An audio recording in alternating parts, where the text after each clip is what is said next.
goal of Billy's right. Is this the moment for Lee Fowler? It is. Take your place in Division 2, Huddersfield 2. Thank you. And Steve Simonson's boots now. He's missed. Steve Simonson clears the frame of the goal and collapses in a heap of tears. Huddersfield Town are promoted. Skipper Schindler has a chance to write his name in Huddersfield Town legend. And he takes that chance!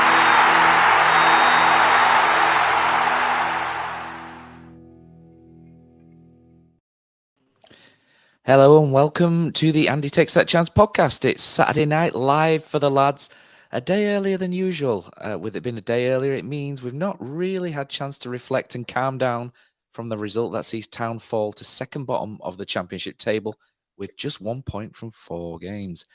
With me, Matt Shaw, are two lads who need time to calm down. There's Johnny Gillespie, after spending a couple of hours stuck on the M62 home this evening, and Phil Senior, who's been out getting absolutely slaughtered at his local cricket club. Good evening, chaps. How are we? That's about thank you. How are we good? Fantastic. So we've even thrown this one live. So we're going to do this live on YouTube. It's a very, very much a spur of the moment kind of thing. It's just Saturday night. It's essentially because we've got no agenda. So we're hoping you'll create one for us, really. Because we are doing this a day early, and it's because it's my birthday on Monday. So I'm going away tomorrow. So got to get it in while we can, can't we? So, right. This episode, as always, is sponsored by Magic Rock Brewing. Use our code of AHTTC10 to get 10% off all online orders from www.magicrockbrewing.com. So you can have 10% off from us. Okay, you can still sell. So I've still got a chest infection. My voice is really, really sketchy. So I'm going to let you guys talk as much as possible, I think, today. Huddersfield Town 0, Norwich 4. A fairly brisk start, you would say, from Town that saw Karoma hit the post. Town threatened on the counter, and then all of it undone, really, with yet more individual errors. Lee Nichols, again, really. Not the best back pass by Jonathan Hogg, but Phil Senior, you kind of expect Lee Nichols to deal with that a little bit better than he does, based on how good he's been for the last couple of years. Obviously, I've spoken to you offline, etc., and we've talked about mistakes, etc. But I never really thought about Lee Nichols making mistakes at the start of this season. So, like, as a goalkeeper, sometimes it is what it is. But that one today was quite obvious, and it's a difficult one, really, because when the ball's been played back to you and you've got to deal with it, and you're trying to clear your lines, you want to get distance on the ball, and I think obviously that's what he felt like he could do. Sometimes, and I've been there before, sometimes you just got to try and get it out of play because they close the space down so much. So you're either going to take them on or go long. But I think he tried clearing the ball and made a bit of a mess of it, really. So it was unfortunate, really. And I think that kind of set the tone for the rest of the day, to be honest. Yeah, Norwich fans are absolutely howling at the moon as well that Lee Nichols should have been sent off. An absolutely mental take, I thought, considering that he went for the ball, barely touched Josh Sargent, and it was Josh Sargent's really sort of twist and fall that caused himself injury. But honestly, Johnny, I think if you think that's a red card, rubbish. No, I didn't really look at that situation. I think they're always going to do it, and I could tell by the way that the players were trying to surround the referee, etc. It's a ball to be won, and both players went for the ball, and goalkeepers can use their hands. So you can do that. You know, you're going to make contact at some point in someone's body, and it is what it is. Do you know what I mean? But at the end of the day, it was a massive positive for them and a massive negative for us, because the swing of the game it made a difference, because obviously you might go into it in more detail, obviously, but I don't think there were too much about between both teams, and I don't think there were. You know, the first 2 goals were pretty poor, but looking at the rest of the game, it was a pretty even game. But we might disagree tonight. Well, maybe. Yeah, Johnny, what did you think? Yeah, well, I've not watched it back, partly because I've been on the M62 and partly because I don't really want to watch Town get beat 4-0 again. Certainly not twice in the same day. I'll probably watch it again tomorrow. But I guess, like I say, we're doing this podcast a bit rawer than we would do normally. But red card, I've not even seen that personally. I've not seen it said on Twitter, so I've not really seen it in that way. From watching it live, it wasn't anything that crossed my mind. It being a foul, like I say, I think they're both scrapping to get to the ball. The ball's obviously going in the net anyway, so it's advantage Sargent in that situation. Nichols, he's got to probably get a little bit of heat given the situation we had down in Plymouth, which with the wins, him and Hellick, the goal at Leicester, and then obviously today. I mean, he's got enough credit in the bank, but equally we do need to start looking to cut out errors like that, especially when we've got teams like Norwich coming to us, who are a good team, who are a well-drilled team. They were top of the table for a bit today, the second half, because Leicester got a goal back. And if we know we're going to be up against a lot of teams this season, like it or lump it, that is the situation we're currently in. To a few days of the window left, and you can't give away 2 cheap goals like that in the first half.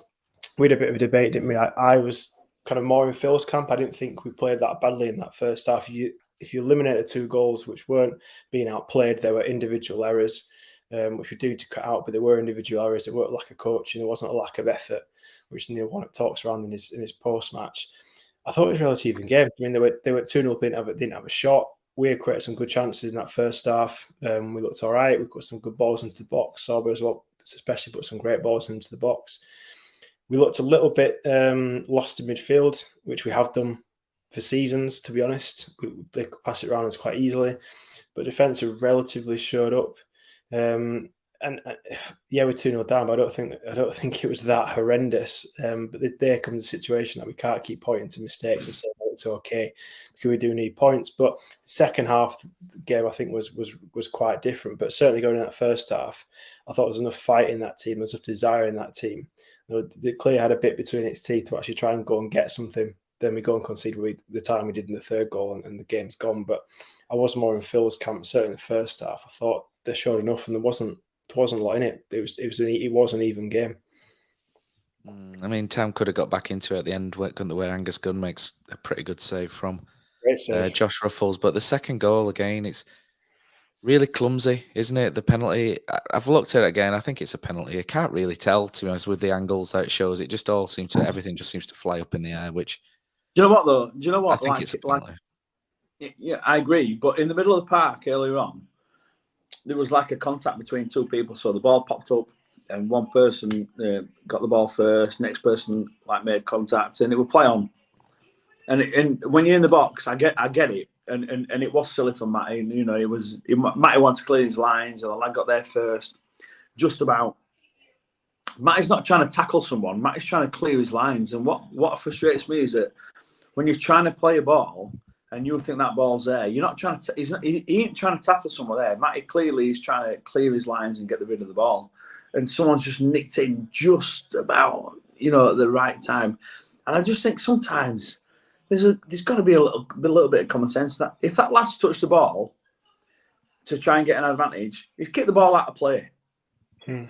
Whereas in midfield, if you try and play the ball and it goes to the side, you're going to lose the ball at some point. And there's contact there, but it always that the difference inside the box really annoys me, because it's still the same during the rest of the game. Do you know what I mean? And I just think I might look back at it and look at Sky Sports and it might be loads of contact, but it weren't. He's knocked it out of play. There must be minimal contact, but it's Matty's decision to try and go and lace the ball instead of just thinking about it and trying to block it or whatever. And I just think it's a poor penalty, really, and I think it's harsh on Matty, to be honest. I really do. Matty Pearson claims that Jonathan Rowe kicked him, doesn't he? I've not seen it, but like I say, I'll go back to it again. He's trying to clear his lines, and for me, things like that. Someone trying to nick a ball just in front of someone who's trying to launch a ball 20 yards. He's not trying to tackle someone. He's trying to clear his lines. And I think it's poor. I completely agree. I sit in Old Money Lawrence Batley. So I was looking at to the left. And like I say, it's not the best view, and I've not watched it back. in classic Arsene Wenger style there. But I just thought it looked like a 50-50 ball. No one's in possession of the ball. The ball's in the air. The ball's there to be played. And I guess, do you know what I mean? It's what the rules are. If the Norwich player does get there first, then maybe it is a pen. But I still think you've got to have possession of the ball. Do you know what I mean? It's not him. It's like you say, he's not infringed. He's not running through and it's a lazy leg, which we've seen, not to cane him, but we've seen Mike Pearson do before. Then it's okay. Do you know what I mean? Fair enough. But it's harsh. It's a bit like the Sorba West Brom one. Do you remember from a couple of seasons ago away? Where the ball's high and he goes high and it's like, it's a bit... Yeah. I think sometimes does the attacking player think, well, if I just reach and go down like a sack of shit, then you're going to get the pen. Do it now, don't you? Yeah, you can do it now. It's not really... You still got to get possession of the ball. But I do feel sorry for him. Again, but it's going back to the angle it puts the game. It then puts Huddersfield Town in a very difficult position. 2-0 down within 14 minutes. I know we're going to judge it. We've lost 4-0. That killed the game. It does. I know people get frustrated at constantly putting caveats in, or do you mean, it's another week where it doesn't matter because this happened and that happened, so we won't count it. It's not that, but the game's gone in 40 minutes, really. You've got to come out, you've got to press, and that's when gaps happen, and that's when it's hard to judge a game on its merit when you've got two freak situations like that over what's going to be a 46-game season. With 32 games in, and we're still looking at really bad mistakes and individual errors, completely different situation. My opinion would be completely different. But I still think it's quite hard to judge a game so early on when there were positives in that first half, but you've just gone down through, do you know what I mean, a freak goal and then an unfortunate penalty given away. He wasn't bested, he wasn't beaten by play, he wasn't beaten by speed. It's just one of them where it's just unlucky. It is unlucky.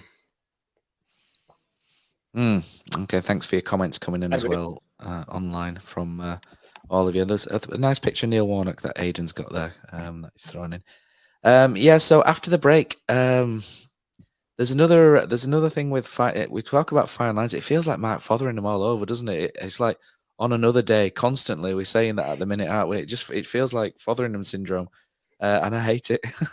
But Sorba Thomas puts a really good ball in at the start of the second half, and Jack Redoni's inches away from just making a contact, which would have probably put the ball in the net. And to be honest, I think Redoni probably should be making contact with it. I don't know whether he sees it a bit late and whatnot. I probably should give Redoni the credit there, or benefit of the doubt. Even it's come through a crowd and he's probably just not quite seen it in time, but he doesn't. And then they go up the other end immediately, and it's such a soft shit goal to give away, isn't it? Their third goal, it's so crap.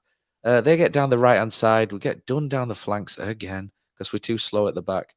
And then Rowe gets between Hogg and Edwards, and neither of them really make much of an effort to stop him in there. And it's such a frustrating goal to give away, especially after you probably should score at the other end or at least have something on target. And then for them to go down the other end, it's just like, it's frustrating.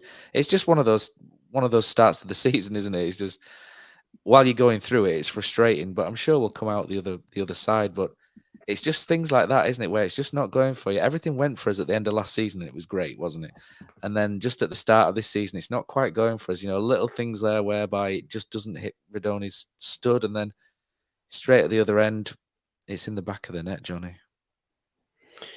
Yeah, and it's the timing of it as well. And I think if we like I say, if Jack gets on the end of the ball and it goes 2-1, it's completely different, and not to keep going around if buts and maybes, because it does annoy me when people do that. And there we have lost 4-0, and that is the only thing you can take from it. But it's bad time. It doesn't help. Any kind of stuff Warnock's got into him in that half time, which I believe he will have done.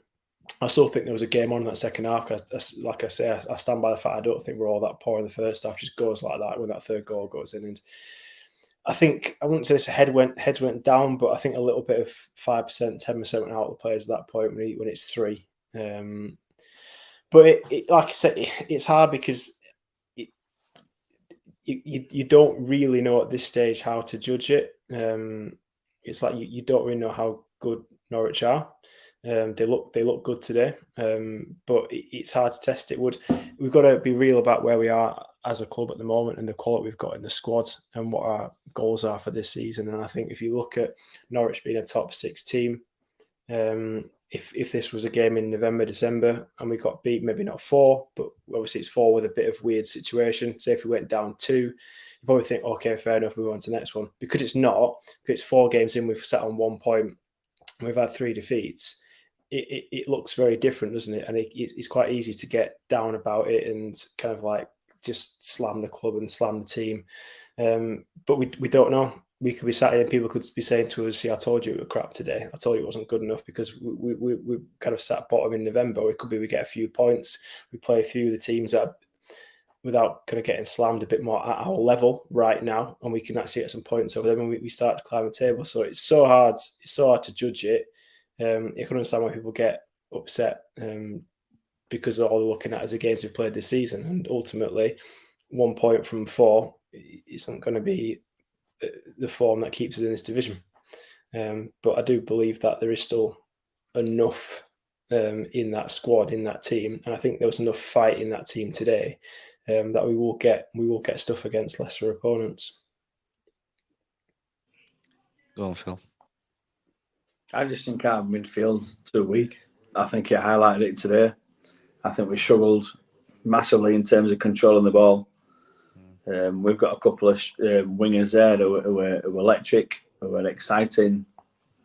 Danny Ward, like, how many times did he control the ball to his feet? How many times did the ball get played to him to his feet today?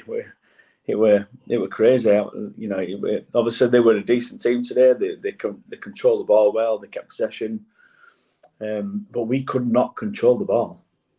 We lost possession so many times when the ball came into midfield, and when I remember us having a good team and being comfortable watching Huddersfield, we had someone who wanted to control the ball in midfield. We had midfielders who wanted to come and shove for the ball and keep hold of the ball. Whether Warnock wants to play in a different way and he wants the ball to go along and we pick pieces up, I don't know, but we have no control of the ball in midfield, and that's my biggest worry. Defence, pace, etc. It's irrelevant, absolutely irrelevant. Matty P, Helic, etc. I thought, what's the lad called right back? Is it Edwards? Tom Edwards, yeah. Edwards, I thought he was athletic. I thought he looked okay. Quite aggressive. I liked his little dual row. I don't think we're too bad in terms of defensive strategy, but I think. Do you not think we're too slow at the back? I think we're too slow at the back. I think as a unit, because this year it feels like he's asking them to stand 10 yards higher, and we just seem to get spun. We just seem to get spun at will. We get, but you get spun because there's too much time on the ball up the field, and that's the problem. And for me, I think in the centre of the pitch, I think we're pretty weak, and I think it's highlighting that now. We've got Redoni, Hogg, etc., Diarra. But you've got to have some quality in there. We've got to keep the ball. We've got to have that retention of the ball. And unfortunately, you know, I looked at it and Helic's getting the ball at centre half. Who's he got to pass though? He goes out to Ruffles or he comes back to Matty. Matty goes back to Edwards. There's a channel ball. So if that's where we play, fair dues. Do you know what I mean? So Wardy's going to have to run channels, etc. And we're going to have to feed off that. But you have to feed off that. And Diarra was nowhere near any of the play today. I don't know. I don't know what the strategy is and how they want to play, but I just feel like that central area is really weak. And I know lad from Rotherham's come in who apparently, you know, he's a decent player, but we need that quality. We're crying out for that quality in Middle Park, and it's all right being, you know, having lads who can run around and work hard, etc. But we need some quality in there, and I think that showed. Which had that quality, didn't they, in the middle of the pitch? We lacked it last season as well, and we've seen so many teams come to Huddersfield and be able to just pass it around.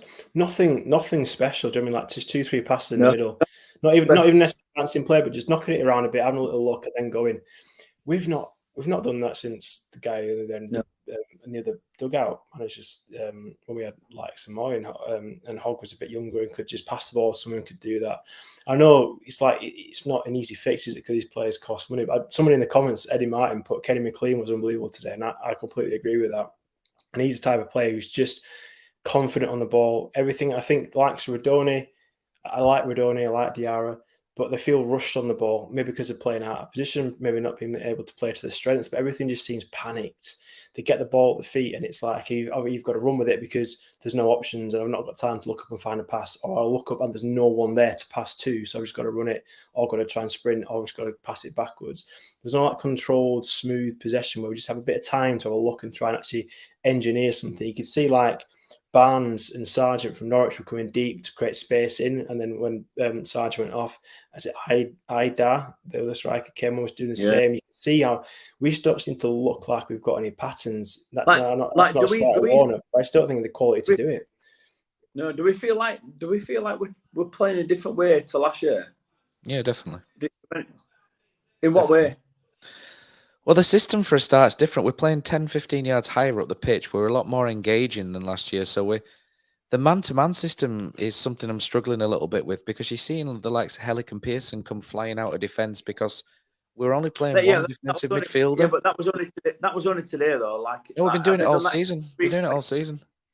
And because Barnes weren't dropping in to receive the ball. Barnes were dropping in and dropping in and dropping in. He went really deep. He was like going like I hate this term, but like he would like going CDM kind of deepness really in terms of dropping in and getting the ball. And Matty was seeing it, and he was deciding at certain points, do I go, do I not? Sometimes I agreed with it, sometimes I didn't, because I don't think Barnes were going to make a massive impact in terms of getting hold of the ball and turning. But that was obviously a strategy from the team, wasn't it? But I've never seen that before. No, but we've been doing it all season. But where I'm going with that is that we're playing like one defensive midfielder in Hogg, and then Radoni and Diarra are almost side by side higher up the pitch, and it's leaving Hogg with his arse in the air really, because he's not quick, and there's so much space in front of our back four, and the ball will get played to a man who'll just peel off Hogg, and then another midfielder will be up alongside them, and then therefore Pearson and Hellick, one of them has to either come out or stay back, and it just absolutely ruins the back line. But in terms of if you're going to play kind of formation, you've got Hogg in that role, and who's going to sit? You've got to have these two lads there who are keeping possession of the ball up the pitch and not putting pressure on Hogg having to defend over and over and over and over again. And obviously, it's not working. No. That goes back to your point around pace and defence and getting turned. It isn't the quickest defence, but I don't think that's necessarily a problem if they had more structure in front of them. But because, like you say, the possession's getting lost because Radoni and Diarra don't keep the ball and don't often find the right pass, then we get turned, and the counter is a Hogg who's got to either press or cover two men, which he's not going to really do. And he's Hogg's at his best when he's right up against an opponent or close to an opponent or can read a pass, but because there's too many passes, he can't do that. And then you get a bit of a one-on-one situation, don't you, where that defence is going to struggle in those situations, and that just lies the problem being that midfield, which then makes other areas of the team which could be stronger even weaker. But if you have that recovery pace at the back, it bails you out, doesn't it? But we don't. It would do. But yeah, we just don't. But that's the same option. Anyway. I felt really sorry for Danny Ward today. I felt like he had half a chance at one point where they had a touch in the box and he could have had a touch and pulled trigger. But during the game, he had zero service into his feet. We had nothing, and it was like he was almost not even there today. I felt really sorry for him because that transition from back to front or middle to front, it was absolutely like there was nothing there. That's a massive concern. That there was he did quite well at the start, didn't he? When Koroma hit the post, he took the ball first touch, didn't he, out wide and cut it back for Koroma who hit the post. But after that, there was no. And the other guy was right up Ward as well. I thought the referee was crap today. I thought he let a lot go for Norwich. That number 24 absolutely wiped Diarra out when he was going through towards goal. No yellow card. 1 minute later, Koroma did the exact same thing and got booked, and then another town player got booked. It was just so frustrating when you see things like that. And Danny Ward, the centre back was through Danny Ward every single time. And to be honest, Danny Ward's not been good this season. He's not been good, but he's not getting the help either, is he? He's not getting quality into his feet. He's not getting quality into the channels. Sorba Thomas has put some great balls into the box this season, but Danny Ward's got two centre backs. You know what I mean? And you can see why Neil Warnock keeps saying he wants a target man, can't you? Because he wants someone who's big, 6 foot plus, who's just gonna use brute force to hold the ball and bring others in, and that's not Danny Ward. Yeah, but, and that's sorry, but you've just kind of hit the nail on the head. Like, we're talking about Sober Thomas putting the ball into the box for one person against 2 centre halves. Like, all the best. Good luck. Yeah. And you know what I mean? I think the way the fans have been with Danny Ward is way too harsh. You can be bloody Messi or Ronaldo. All the best in putting the ball in the box against 2 centre halves when you're playing one up front, and the thing is, there's 0 midfield runners engaging in the box to draw another defender out. That's Danny's issue. He's literally playing up front by himself, and he's just like scrapping for bits. You know, if that's the way you're going to play, like Kyle Hudlin, play him, play Hudlin, play big man. Just let's lump a couple of balls in box, because he's got more chances than Danny Ward of scoring goals if you're going to put balls in from wide. Just because of his height, that's it. Danny Ward's going to have to scrap for it, but big man's going to just be able to put his head in it and nick a few balls. You know what I mean? But I have no idea what I have no idea how we're trying to play, and what the way, you know, are we counter attack? Are we possession? Are we direct? What is it? What's we're counter attack, aren't we? We counter attack, so we can't retain the ball, but we don't sit and soak up either. It's strange, isn't it? We engage and break. So how many times did we counter attack today? Twice. That's it. We struggled, haven't we? Because the pass isn't accurate enough, is it, to break out? That's the problem. It's the quality into the final thirds. It's not. Yeah, it's not good. It's not good. I've been on about needing a decent midfielder all season, and hopefully we've got one. But I'll tell you what, we'll talk about that a bit later. Helic driving out of defence and trying to play like diagonal balls instead of sliding your wide players in. Like, just play football properly. Like, centre halves need to know the bloody place. Head the ball, tackle, and just give it 5 yards. That's it. Turn into the Rocket. You want to know your role and shut your mouth. There was one where he had second half. We had Pat Jones screaming for it. Just an easy pass left, loads of space, and he tries to bend it around the corner for I don't know. Yeah. And I'm just thinking, just with pace, I know he probably wouldn't come to anything, but he was fuming, absolutely fuming. Thinking, yeah, simple pass, simple football, but I like Pat Jones. I think there's a real player there. I do think there's a real player in Pat Jones. He's I like him. Nice, direct. Good. Just got to stay fit. Yeah, that's it. And Town's 4th goal, Jonny. God damn it! That the goals we conceded are just so bad. I mean, Jonathan Hogg just butchers a control, doesn't he, in midfield, and they take it off him, and he gets burnt for pace. You don't expect him to keep up with Placheta. And then Pearson gets pulled across. I don't know if he's expecting Helic to move across with him, and it just leaves this huge gap, doesn't it? And it's Adam Ider, isn't it? The 4th one. Just nice finish for him, in fair play. But it's just another one where you just think, for fuck's sake, it's just defend. You know, we're all over the shop again. It's just, as a fan, you can just see everything moving apart, and you just like slow motion go, no, and you can just see it happening. And 4-0. Yeah. And it's a catalogue of errors, that one. It is kind of undefendable in the sense where you've got, again, an error. You've got people not quite sure what to do, where to go. You've got a bit of tired legs, tiredness, and then just a bit of quality. So it just shows them a bit of quick play. It confuses people, and like you think, you're not going, the ball moves, and then the chance, the space comes, and then obviously it's a nice finish at that point. But I just think just not focus too much on their 4th goal, but to kind of like turn it around. I think that's just what we don't do. And I know we've not got necessarily the quality of what Norwich have got, but I think the way we play and the way we break, and say going back to how we want to play, we're so slow and so laborious that we don't tend to do things quickly. I know. Is it Glennon or Hartry, because they always want us to play with like on adrenaline and do things quickly. I think we seem to be so slow, and situations like that you can create things by just quick passes, quick movement, looking to create space. And we don't just say, I can't remember last time we scored a goal like that. Really, everything we do seems to be a set piece, or it's really laboured, or it's kind of just turning a shot from nothing. But yeah, it is poor from a defensive point of view. I think you might.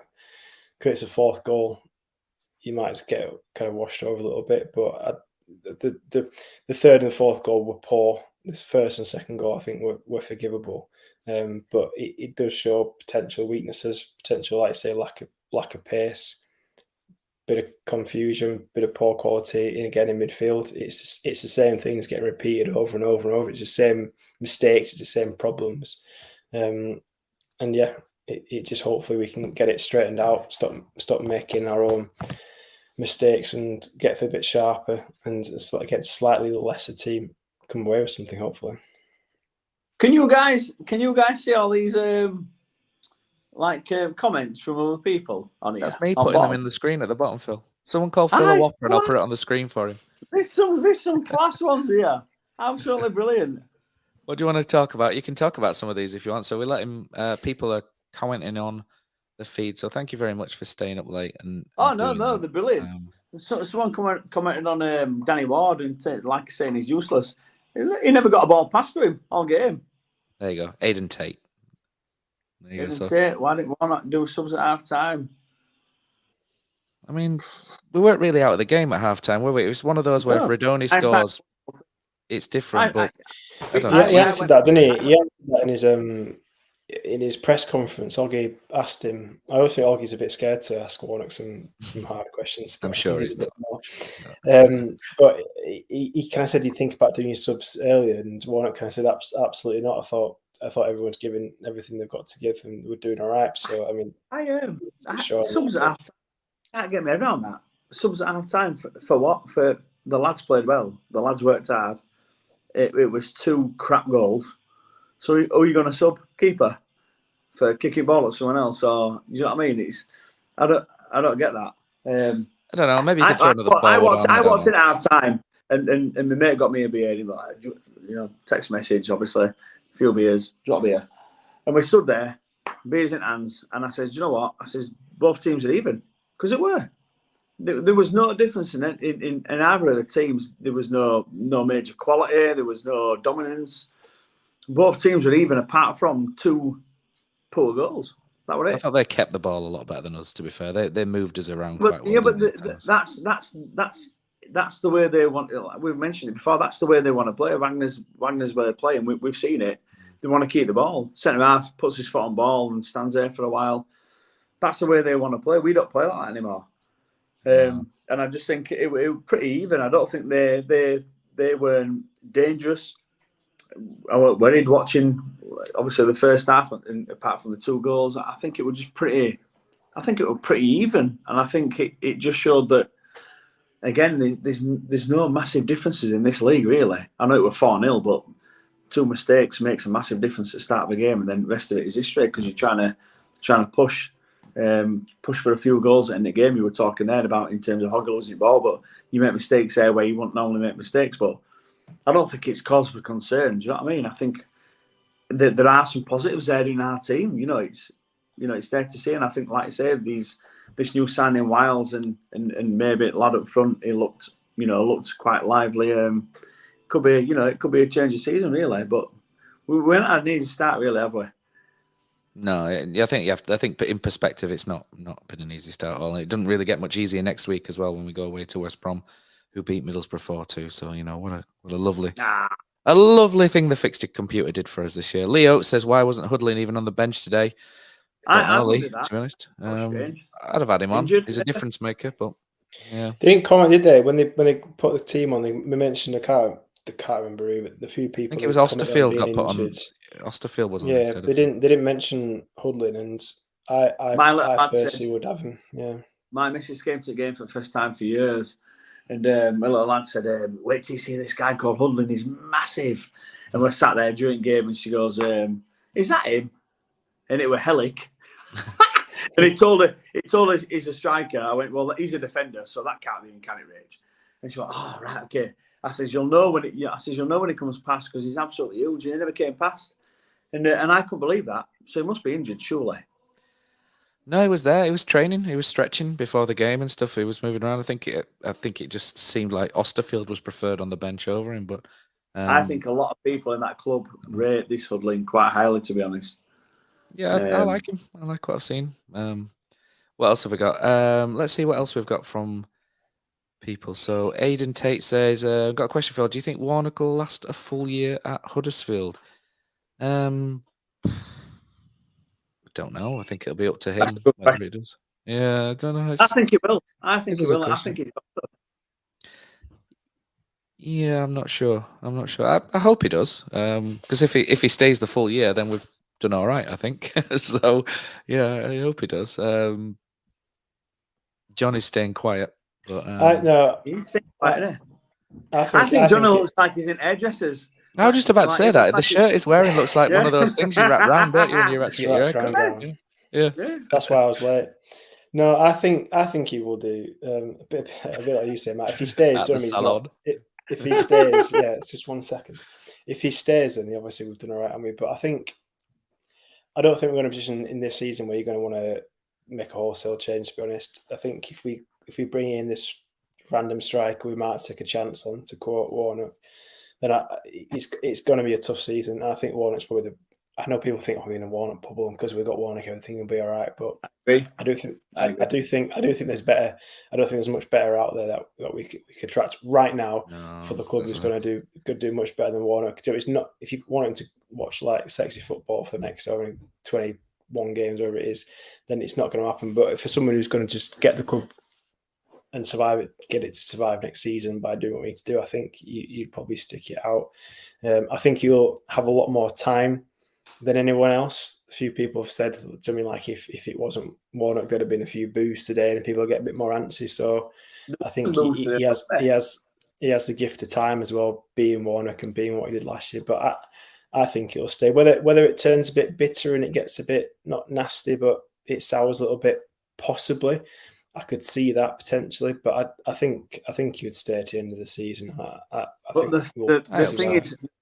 thing is with that though, if it does turn sour, etc., that just shows you that it's not about the management; it's about the attitude towards the club and what's going on. Because he's not doing anything different to what he did do last year, and he kept us safe, and that kind of highlights the point in terms of a football club. There's so many factors that affect people playing well or not playing well. It could be players, it could be management, it could be the caterers at the club, it could be cleaning people, it could be the manager, it could be all sorts. And Warnock was class last year. So why are we doing different to what it was last year than what we are this year? And it's not about the manager, because it's not, because he ain't doing out different. And if you look at Warnock's record, his record's unbelievable. So you've got to look at the players, don't you? And the players that we've got, when we look at the standard of where we are, just aren't quite there at the moment. And he's working wonders with them. But it is what it is, isn't it? And you've got to back them up, because at the end of the day, either the chairman spends loads of money on new players, or we do what we've got again for another year, and he works miracles, because that's what happens. You only have to look at us lot, our young kids, when we were in Division League 2. And they were all young kids there. We worked miracles, and it weren't about us being the best players in the league. We just got quite lucky. Do you know what I mean? And we're lucky that we did, because we got back to League One, and it was what it was. But it doesn't always happen that way, does it? What else have we got? So thanks for people for putting your questions in. JG28 says we're really missing players like Joseph Hungbo from last season. Yeah, I like Joseph Hungbo. I liked Hungbo. Yeah. A bit of a shame we couldn't have got him back, really. Do anyone know where he's at? Who would you have, Hungbo or Sauber? Both. I think you need two. I think you need two good options. Who would you rather have, Hungbo or Sauber? I don't know really, because you need players who can go wide and put a ball in, and you also need players who can cut in field and score, and they're different, aren't they? Well, Hudlin. I don't know. Hungbo for me, thank you. Maybe, yeah, I don't know. It's not a slate Sauber. I like Sauber. I think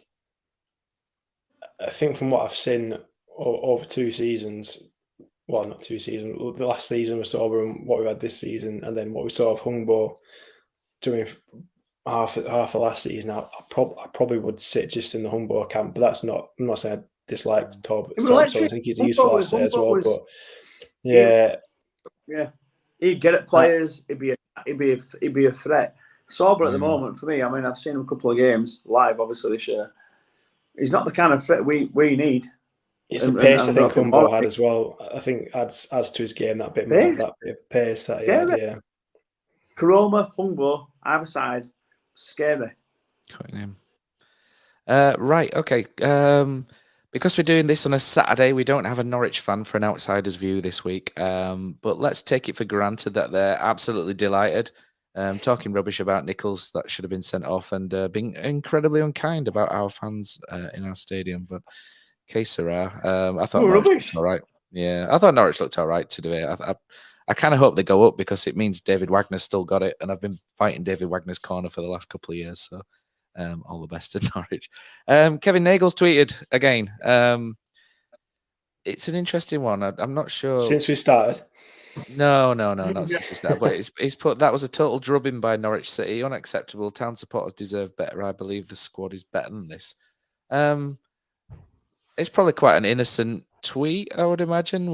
But I don't know if he means that Neil Warnock should be getting more out of the squad or whether the players are underperforming. I'm not quite sure how to read that, but I mean, it's gone down with a lot of comment. There's a lot of comments and quite a lot of stick in the replies. Some of it a little bit unkind. I think people should always be kind or speak to people online as they would in person, because I'm pretty sure that some people wouldn't say the same sort of things there that they would on Twitter. So don't be a twat. It's basically what I'm saying. If people, be nice online, it makes a difference.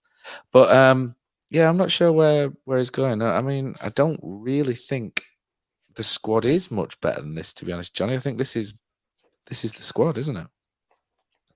Yeah, I'd agree. I'm not going to repeat myself. We've highlighted quite a few gaps, positions of weakness.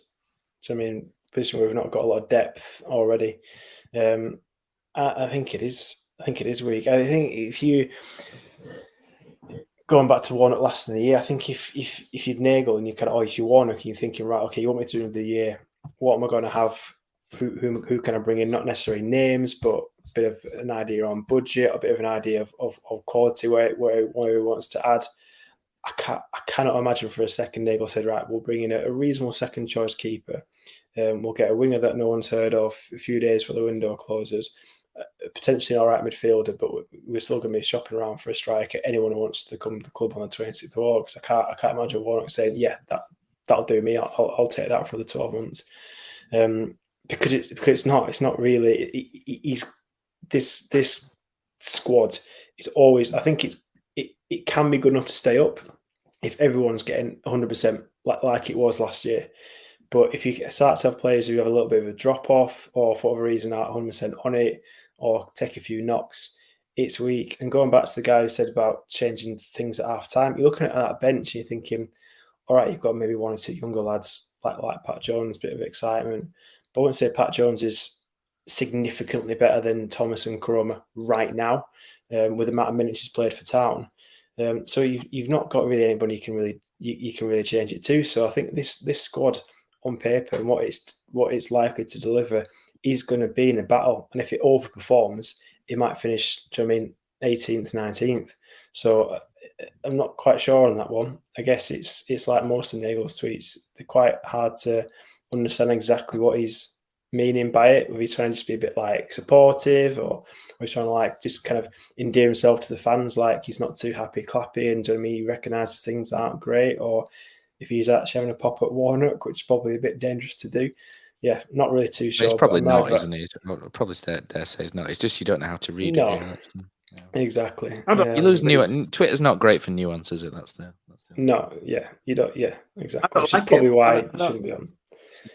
I don't understand why you want to try and get involved when you are so involved, because it just opens you up to so much crap, doesn't it? No. You know what I mean? Like everyone wants to. All of a sudden, everyone wants to tweet this Kevin Nagel. Oh, Kevin Nagel, I've got this. Look at my Town shirt. Give us a high five or whatever. It's chairman of the club, and I just think sometimes if you get too involved with the fans, you open yourself up to all sorts of stuff. And I'm not a massive fan of it really, but it's up to him, really, isn't it? I mean, it's nice, isn't it, that he wants to be close to the Huddersfield community, but like you say, it can open you up to. Yeah, but at some point you're going to get absolutely peppered by someone who just wants to have a dig at you. And I mean, he's had that a few times, hasn't he? Exactly, and then you fight back in terms of what you believe, and then all of a sudden you look bloody daft. I just think it's silly. Just trying to look at how many. So he's had 133 replies in that. So there's quite a lot of replies, and not a lot of them are particularly positive. Yeah, Exactly. But we have lost 4-0, so sometimes I don't know whether it's better to keep your head down in this. So yeah, but that's what I'm saying though.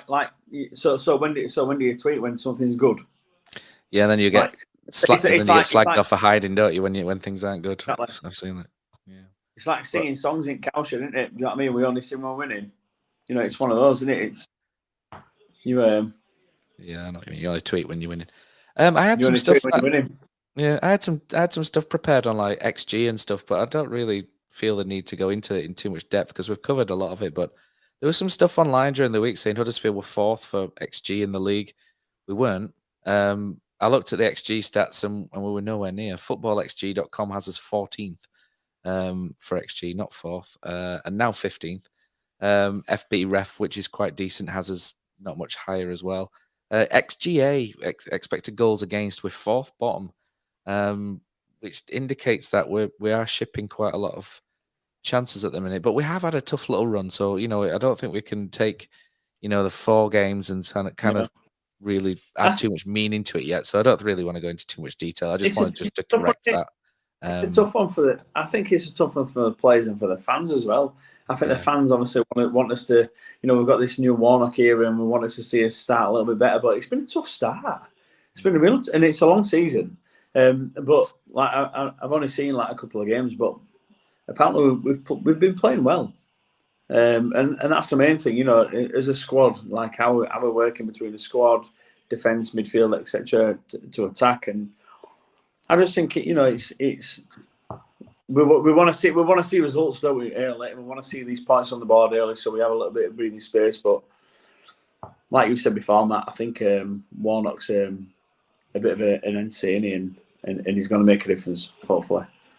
I hope so. It's one of them, like, in the day, it is just a start, and so the table doesn't really matter until the clocks go back, does it? But I think you can't have a go at the Town fan for getting upset with what we've done so far. Okay. You equally can't have a go at the Town fan who's thinking, do you know what, it's a tough start. We've played a few. We play 4 games, and okay, we've got a point, but it doesn't really matter because Leicester probably up there, Norwich probably up there, Borough okay, struggling, but we've got a point away from home. And Plymouth was always going to be a tough game, and even that one was a little bit of I was at the game, so it was a little bit of a freak game where you think, again, freak first goal, got back into it half time, looked decent, and then bam, we somehow kind of come away with nothing. So until you get a bigger sample size, and you might get a few Town fans turn around saying, like, I said it was a bad start, I said we were poor, then fair enough. I'm not saying we're going to be sat in the playoffs come Christmas, but I do think this team can get points and can do enough. But it is going to be a slog. It's not going to be a fun season of, do you know what I mean, looking to kind of hit the playoffs and mid-table. But I do think when we get a bit of a run of teams that, do you know, are a little bit more at our level and a little bit we can get at. That's not saying we can't get at other teams, but I do think you've got to just hold back a little bit and reserve judgment a little bit at this stage so early on. That brings a bit of confidence as well, doesn't it? Do you know what I mean? So like a couple of games where you win, that confidence starts rising, and at the moment there's a couple of tough fixtures, so it's not going to work that way. But I agree with you, Johnny. It's you get some of those easier games, and as long as we do start picking up points and getting those confidence, then that can kick on for the rest of the season. Then, and when you come back to these, like I say, like if you come back to a Norwich, they weren't massively different to us. They kept the ball better, but I don't think they were as much of a threat. And those games, sometimes when you've got a bit of confidence, you can win those. Yeah. And I think that'll make a difference to us through the season. I thought they were a bit sharper than us, to be honest. I don't think we look like winning. I think only a little bit. I crave control, me, Phil. I'm a control freak when it comes to football. I struggle when we. Yeah, I struggle when we don't control games or don't look to control games. I just find they weren't threatening. They didn't threaten. No. Well, we had 18 shots to their 9 today. It tells you quite a lot, doesn't it? Both teams had 5 shots on target. Obviously, theirs ended up in the net 4 times. But did we threaten anyone when we played that year and we went up? That's the question. Do you know what I mean? So is Wagner getting it right? Yeah, maybe he is. Tell you what, let's talk about transfers. Everybody loves transfers, don't they? It's what makes social media tick by. And we have signed somebody. We've signed Ben Wiles, a player I like very much. We spoke to Matt Lux from New York Talk, who gave us the lowdown on Ben Wiles. So let's roll that in now. Ben Wiles is very much an attacking style midfielder, very much the player who wants ball at his feet, moving forward, trying to create something. He's done that. He did that very, very well in League One. He moves so well with the ball. He's just one of those type of players. When he's in his rhythm, he sort of glides with the ball at his feet. He's great to watch when it's clicking and ticking over nicely for him. Haven't really seen it at the Championship, to be honest with you. So that's an issue of concern and maybe his weakness. It's difficult to say his weakness, but he hasn't had a positive impact. He scored a couple of goals last season. The two promoted teams, ironically, scored at Sheffield United, the winner at Sheffield United, and scored a really good goal against Burnley. So they're not two teams, not great teams to score against. But it will be difficult to pick out anything else he's done in the Championship, which sounds quite harsh, but he's always been a player has the potential and looks like he's got all the tools he needs. He seems to get. Yeah, he certainly had his head turned with the Burnley move last year, which was frustrating. We all felt like it was going to be a really, really big season for Ben Wiles last season, and then it just never materialised. He turned good around just before the World Cup. Obviously, the break didn't come at a particularly good time. In terms of what it's been like for Rotherham, that's kind of what it's been. It's been pretty inconsistent. He's an excellent League One player. He's probably too good for League One. He's shown that in the league. He managed to control games at times, and everything good that went. A lot of things that were good that went through him and Dan Barlash at the time. They linked up pretty well in the midfield. So there certainly is a player in there. He will probably be remembered, sadly, as one who never quite fulfilled his potential at the club. He's one of the best things that's come out of the academy in quite a long time. So we're getting a fee for him, which I think is good, but frustrating that we maybe didn't see the top level that that I think he will probably get to, or under right management he will get to, and I think that's something he will probably find. Last season he got injured. I mentioned it. He was good at the World Cup break. He came back and got injured and did his ankle. I can't remember if he broke his ankle or just some ligaments, but he was out for like 4 months. He came back and didn't do anything last couple of games of the season, and this season it's been tough. I don't know whether his head's been turned and he doesn't really want to be here. There's lots of talk about the contract situation, which I think is one of the reasons moving him on. He's had a tough start. He was left out last weekend because of an injury. Now I don't know whether he was actually injured or whether that was just the transfer wheels were in motion. It was a bit of a cover. But the first couple of games he's been well below par. So it's maybe a good thing that he's leaving, to be honest with you. Look, we all wish Ben Wiles the best. He's a Rotherham boy. That's why I think if it was anybody else, I don't think we would have had the patience that we have had with him. But we have had the patience with him, and it's not quite been repaid at Championship level. Maybe going away somewhere else, not Rotherham, might take a bit of pressure off him. I hope he succeeds. Hopefully he doesn't relegate us this season if we're fighting each other at that end of the table. But I really hope Ben Wiles succeeds, because it looks good, makes the club look good that we're able to produce those kind of players. Sad day to see him go, I suppose, but I do think it's the right time for both him and us to move and part ways. Okay, there you go. Thanks to Matt for providing that little. Is he injured, by the way? Because he looked like he was sat in a wheelchair on that picture. Did you? I thought that when the picture came up, and it was like, oh no, he's injured already. I think he's got a hip flexor issue, or he did have last week. A Jonathan Hogg special, that isn't it? But hopefully he'll be all right quite soon. I don't think he was registered. He said on Radio Leeds he wasn't registered in time to be on the bench today. That's part of the midfielder fatigue injury, that. Hip flex. Well, he hasn't played that much, so I don't. He shouldn't be fatigued. So. But Ben Wiles is a player I've really liked for quite a while. Drives with the ball from midfield. I'm not entirely sure he adds the control that I wanted, but he's quite dynamic. He, like I say, drives with the ball, runs around. He's quite happy to run around kicking people, which is always a bonus for a Huddersfield Town midfielder. And he's got a decent shot on him from range. Matt's mentioned there that he's not really done it at Championship level, but he did spend the last 6 months of last season out injured, so he's not really had that opportunity as such to do so. And like you're saying, just before he got injured, he seemed to be coming into some form. So I like him. He's a good age, 24. Town have spent a little bit of money. They were quite keen, weren't they, Johnny, in the article to say that we can't tell you how much we spent, but it is a significant amount. Notice that significant. It was funny. It was like that was so Town on it. It was like, yeah. It's undisclosed, but I'm telling you, we have spent some money this time, which I suppose I suppose that's in response to people sort of telling Kevin Nagel to get his checkbook out, etc.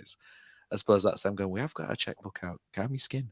I'm quite happy with Ben Wiles. I think he's good. A midfield of Ben Wiles, David Kasumu, and Jack Redoni potentially has a lot of energy in there, doesn't it? Maybe not a lot of control at times, but it's interesting. I think it's an interesting one. I'm happy with this, Johnny. Yeah, I think. I mean, I must admit, I don't professionally know much about him. I watched the YouTube Raw that the club put on. Again, aware that YouTube Raws, can make anyone look decent. But what I got from that is the fact he seems to be able to do things that other players in our midfield can't at the moment. Shoot being one of them, but some of the passes that he looks to play, nice little balls that he can get around the corner, a few nice dags that he looks like he's got in his locker as well. He looks quite athletic.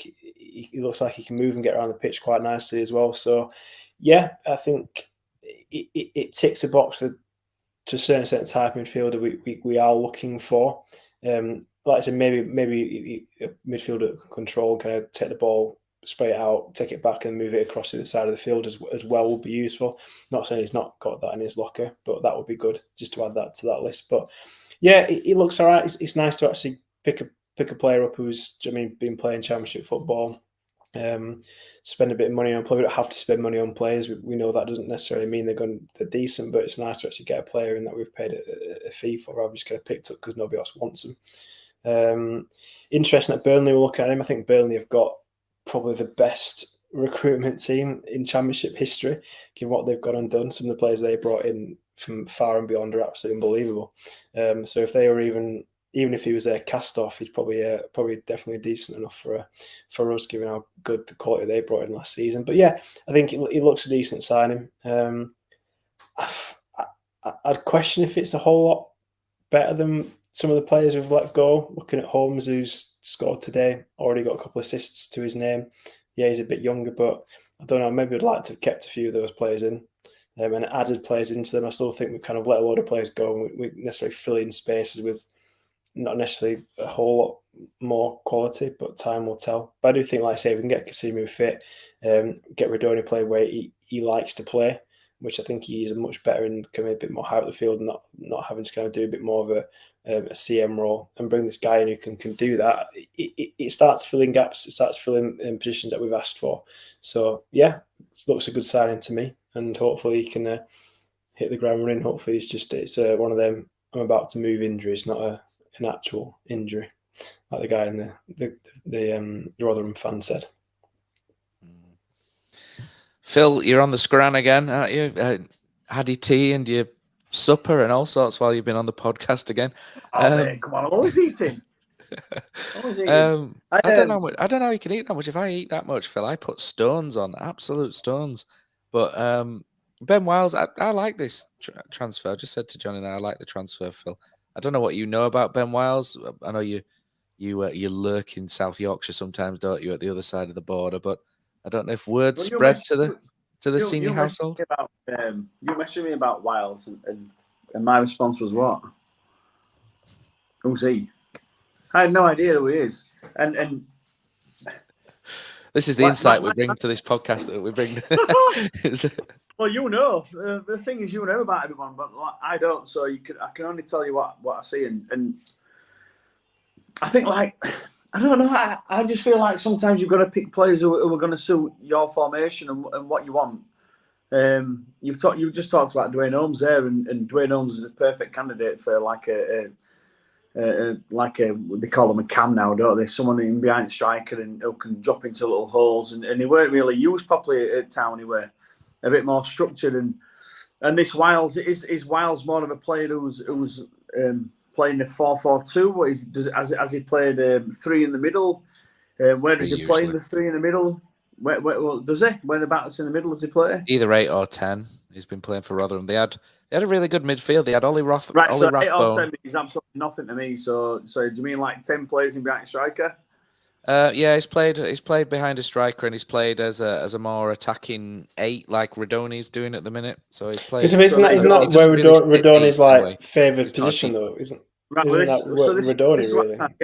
So we're talking about like someone who's maybe playing in the same position as Radoni. Radoni, I felt like it was non-existent today. I felt like the game passed him by massively, as most at midfield did. But I think he worked hard, I think it was too difficult for him today. I felt like the standard were a bit too much for him.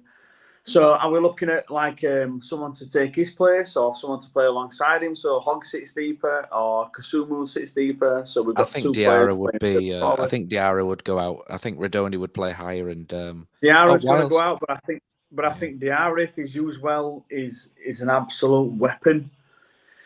In those little holes, I really do, and I know I'll go back to it when I know you. But I think like the ball at his feet, I think he's energetic. Like you never saw any of that today. It was like full on defensive positions, etc. But like I feel like he's a real attacking flair, more so than what you'll find anywhere else.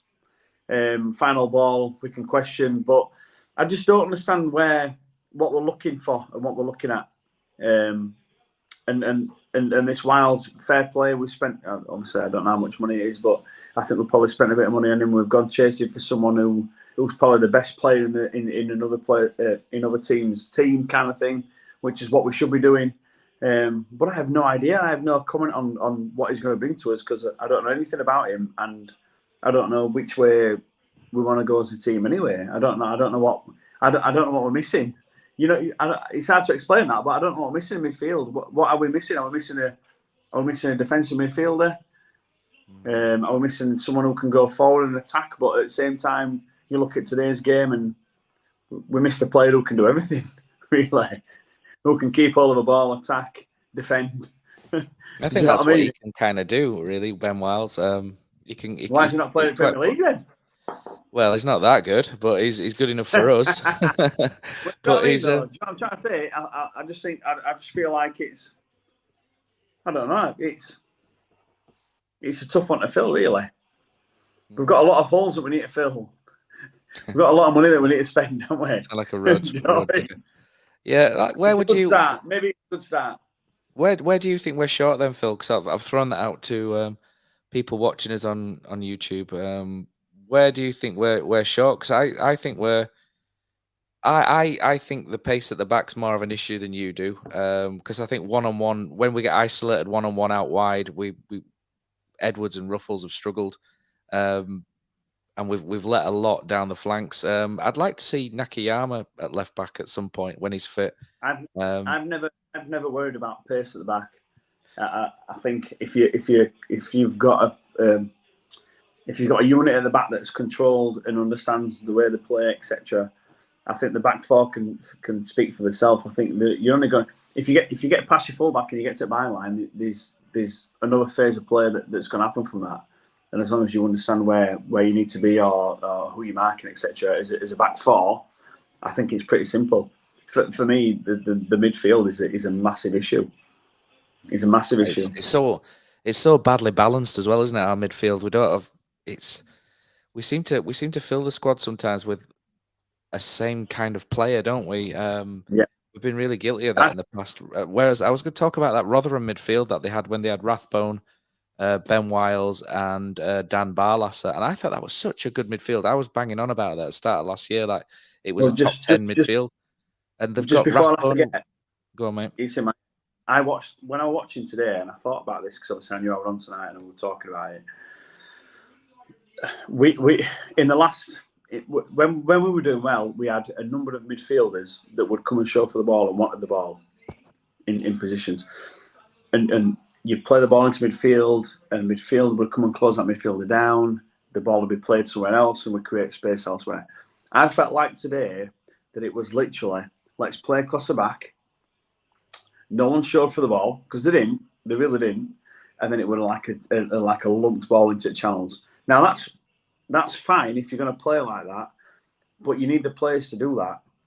And I thought today was, I don't think it was too much in terms of like how good they were or the mistakes, but I think it was just like there was a lack of kind of an understanding of how we wanted to play. It was literally side to side.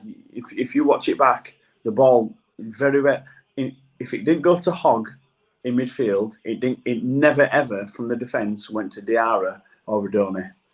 If you watch that video back, was that movement or was that just lack of ability to pass out? I just don't know if it's their game. I think movement. I think maybe tactics. Maybe Warnock wanting to play, like I said to you, maybe wanting to play something different. But I think if you're going to go long, you've got to have the understanding of you're going to pick up pieces after, and we never did. Like the pieces. If you watch the pieces after, they picked it up. It was like they had like little simple flick-ons on their head into the striker. It was really simple for them on the second ball, whereas for us it was like we were just kind of hands in the air where we're going.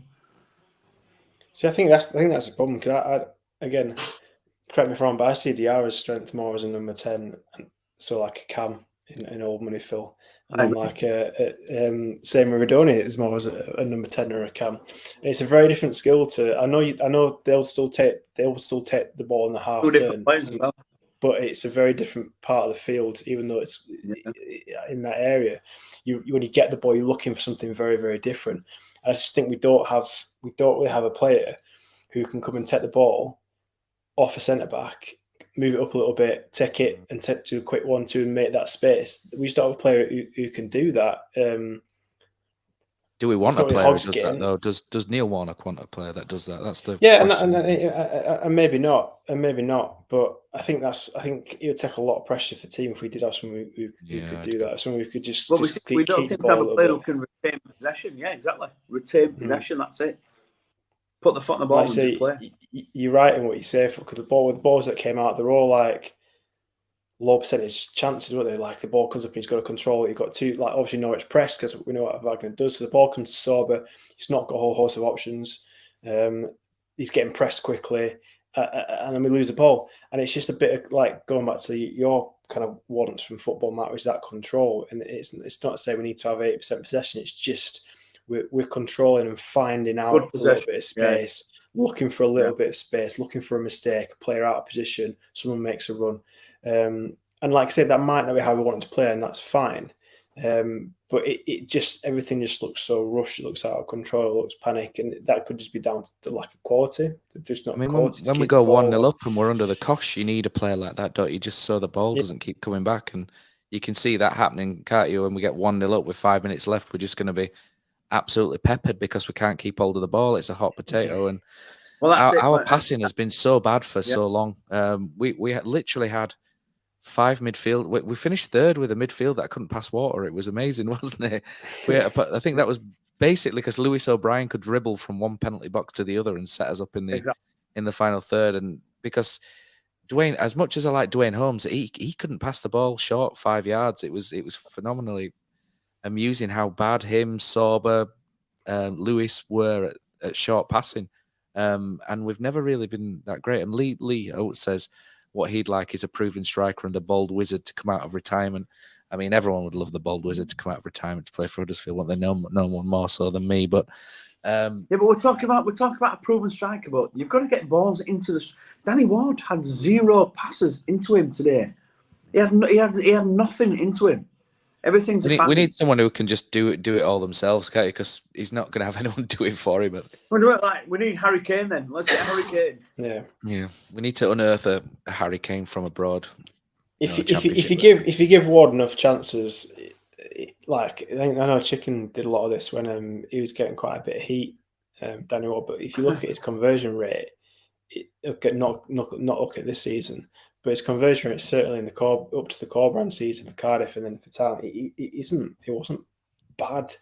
And when he has chances to do something with it, he can do. I mean, he's not going to be a top end championship striker, but the finger of blame isn't solely at Danny Ward's feet, because you've got to have something to work with, and he's not good enough to do it himself. He's not good enough to get the ball on the half turn, beat two men and put it in the top corner. And no one who can we afford at this particular point in time is going to be good enough to do that. And if we unearth someone, they'll be gone in January. So you've got to work a little bit more smarter than that. But I can see Bergsog doing that randomly, like 2 or 3 times a season, and then doing nothing. I can. I think he's got a bit. Yeah, I think he's got a bit like that. And then leaving. I can't. Yeah, he's ours if we want him, Phil. That's the good thing. We've got I think we can buy him. But it proved it today. Danny Ward got a ball and it was like a snapshot. It like in the box. It was literally a touch and shoot, and he had a touch and then his touch was a little bit heavy and then he couldn't get his shot off. And that's what we're talking about. That's the difference we're talking about, because Danny Ward gets another 2 of those. And Phil's gone. So yeah, I think what he's going to say is if he gets another 1 or 2 of them, he probably puts one away. But if you're left with one chance a game, Danny Ward probably misses it. I think there are other things though. I just don't think we're really set up really for Danny Ward either. It's like Sorba Thomas can put balls in the box, but Danny Ward's strength isn't really getting across the defender. Like Jordan Rhodes was quite good at getting across the defender. Rhodes, if you want a chance to kind of like thing is, then you lose a lot by playing Rhodes, and I do understand that. But if you're looking for your man to take the chance or to get across a man or just sniff out that opportunity, Rhodes was the better striker for that. But you need a combination of Danny Ward and Jordan Rhodes and the best part of 10 million quid to get that, don't you? So that's the that's the problem that we've got. It's the problem. Yeah, I don't envy them trying to get this striker. And I mean, someone like Kiefer Moore's kind of perfect for us, isn't he? But I don't think we can afford him. Even if we 20 grand a week easy. Yeah, we can't just throw that money out there. If he gets injured after a week, we'd be like sat there head in hands, wouldn't we? We'd be absolutely screwed. But somebody of that ilk would be phenomenally good for us. I think he's just. Because I think it brings in that sort of where you're pinging the ball forward, and if it's not perfect, he can fight for it and still win things. Whereas Danny Ward probably can't win as much because he's not 6'4" and 16 stone, if you know what I mean. So I can see why Neil Warnock wants a striker. I've seen Michael Smith was linked, wasn't he? The Sheffield Wednesday striker, not so long since his name keeps going round and other things. So I think they'll get one next week, middle of next week. Probably need more than that. I know Phil doesn't buy into the pace thing. I just don't like the unit we've got in defence at the minute. Leo says Andy Carroll's available. I'm not quite sure Andy Carroll's what we need. I think we might need something a bit more reliable in terms of injuries than that. But I think midfield is just been so lacking balance, hasn't it, for a while, and that is really key. But I mean, we tend, I think, as football fans as well, is we can always tend to look on the negative side too much and not really look at the positive side of things as well. And we do have players of talent still at Huddersfield. We just had a tough start. We probably just need to give it another 5 or 6 games to kind of understand where we're going to be in terms. I mean, at the start of the season, most of us on the pod predicted us to be sort of bottom 8, didn't we? I'm not shifting from that. I perhaps went a little bit lower than bottom 8, but. So we're not shifting from that, but we're not at the same time. That's not a critical analysis of the club. It's just where we are, in our opinion. But 1 or 2 good players next week could change that. And who knows? Who knows, Johnny? What could come from the last week of the deadline? It's bedtime, isn't it? We should stop talking, shouldn't we? And just roll the credits, I reckon. Unless you got anything else to say. Phil's done it. I think he's gone for his midnight snack now. So, but because obviously we're recording later and normally it's like a Sunday tea time, isn't it? So I can forgive him. But when it clocked into like 10 to 7, he's still in the kitchen getting some food. I just never stopped seeing, doesn't he? No, I just think it's like I said at the beginning. It's not the fact that you're not allowed to be upset at losing 4-0 at home. Equally, it's not the fact that you're wrong if you still remaining positive. It's so hard to critically analyse a game like that. As a bigger picture, being so early on in the season, that there are problems, there are flaws. We might be able to fix them, we might not. But I think let's just hold a little bit of reserve and then see what happens over the next few games, and then we can probably have a bit more of an idea where we are as a club. But I still stay true to the fact that it's going to be a slog, it's going to be a battle, and I think whatever happens over the next few days. as we tick over in September, that's still gonna be the case. But there was fight in that team. So I think we've just got to hold on to that, and I think we should hopefully have enough to survive this year, and let's see what the Nagel era brings once these elusive FFP restraints. FFI, Johnny, it is, isn't it? FFI, not FFP. No, they always call it FFP. That's why I call it FFP. They always call it FFP. FFPs and FFIs. It's a lot of fun, isn't it? We shall see. Yeah, it's not the set cover we wished for, but there's worse clubs. Yeah, it is what it is. I mean, we'll see what happens. And unfortunately, the club have found themselves in a situation, haven't they, where they can't go out and spend absolutely millions because of this new process that's in place. Unfortunately, people look at Birmingham, but Birmingham probably had a decent sell-on clause for Jude Bellingham, who went for 100 million quid, and they've sold Chong as well, haven't they? So, if we could rake in 7 or 8 million quid, I'm sure some more will go back out onto some decent players. It just is what it is, isn't it, at the minute? But I'm sure everybody's working hard to get us the best players we can possible, and that's all we can ask. And I think that's what they're doing. So before we start, having our shoelaces taken away, I think we'll give it quite a few more games and into the international break. And believe it or not, we've actually done some content for this international break coming up. So keep your eyes peeled. There will be Cult Heroes episode 8 coming in the international break as well, complete with my knackered voice as well. So thanks for listening. Thanks for listening to this absolute waffle tonight. It's probably been an absolute mess. Phil's pissed, Johnny's in the salon, and I've got no voice. So thanks for bearing with us tonight. And if you like it live, we can do that again. We will do what you guys want in the end. So let's roll the end credits and let's go to bed.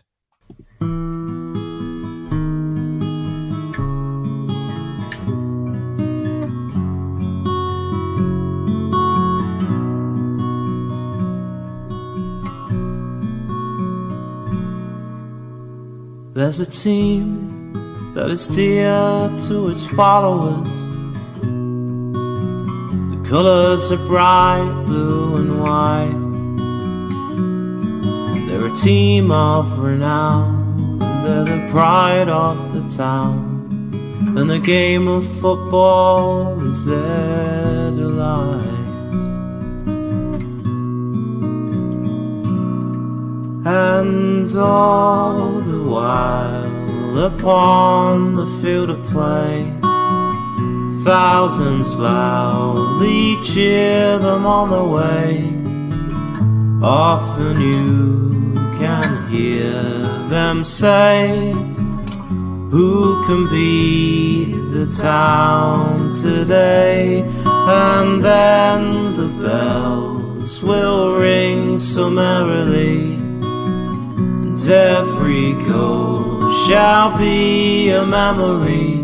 So town, play up and bring that cup back to Huddersfield. So town, play up and bring the cup back to Huddersfield.